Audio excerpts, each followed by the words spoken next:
Salut et bienvenue sur Coolimo. Donc aujourd'hui, je vais vous emmener dans mon premier investissement.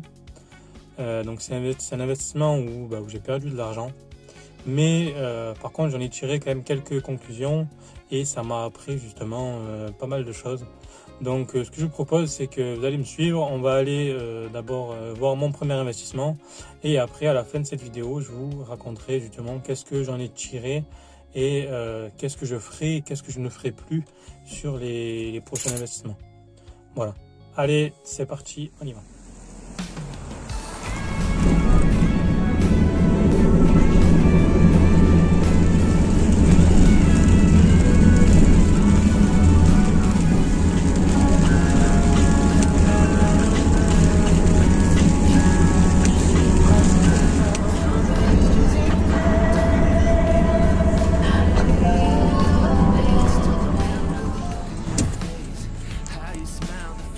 Voilà mon premier investissement. Donc là,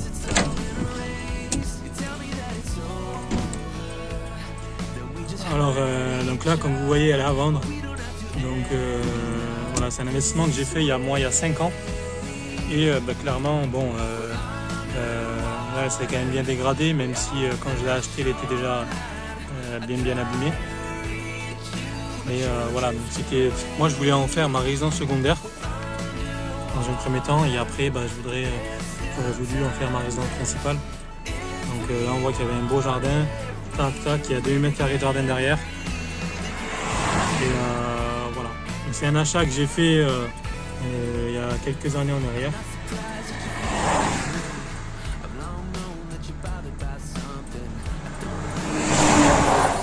Maintenant, je vais vous expliquer du coup qu'est-ce que j'en ai tiré au niveau des leçons de mon premier investissement, qu'est-ce que je ferai, qu'est-ce que je ne ferai pas. Donc maintenant, il y a plusieurs choses que je ne ferai plus, c'est d'acheter un immeuble avec des gros travaux. D'accord? Là, vous avez vu, clairement, c'est une ruine, les fondations sont foutues, chose que je n'avais pas forcément prévu de faire à la base quand j'avais acheté ce bien.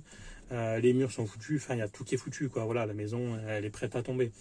Après quand on est jeune, on fait des erreurs, c'est pas grave.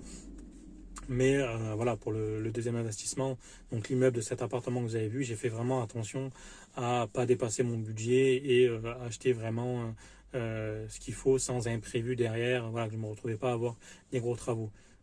Voilà. Donc ça, c'est la première chose, ne plus acheter de ruines avec des gros travaux, parce que parfois on veut acheter au moins cher, mais au final, là, je me rends compte que si je fais tous les travaux, je suis quasiment certain que j'ai la même chose à côté au même prix, alors que je n'ai pas à m'embêter, j'ai juste à l'acheter et terminer. Donc c'est pas forcément rentable d'acheter un bien avec des gros travaux dans cette figuration-là. Le deuxième point, ça va montrer que quand on veut, on peut mettre de l'argent de côté. D'accord? Là, c'est un ami à moi qui m'a prêté l'argent et tous les mois, je le remboursais, justement. Et voilà, quand on se fixe un objectif et qu'on n'a pas vraiment le choix, entre guillemets, on arrive à mettre de l'argent de côté, que ce soit 50, 100, 200 euros de côté tous les mois. Voilà. Et le troisième point, c'est que en faisant cette erreur-là, ça m'a permis de ne pas faire d'erreur pour les prochains investissements. Donc, si j'ai un message à passer, vous, de votre côté, c'est pas grave. Si vous avez fait une erreur dans les investissements ou n'importe, même dans l'entrepreneuriat, c'est pas grave. Ça permet de ne pas faire d'erreur sur les prochains projets. Voilà, on apprend en passant à l'action. D'accord? Il n'y a que comme ça qu'on se dit, non, finalement, je ne vais plus faire cette erreur-là. Maintenant, je fais attention à ça, à ça, à ça. Voilà. Voilà pour cette vidéo. J'en profite pour dire, je partagerai pas mal de choses sur ma chaîne YouTube.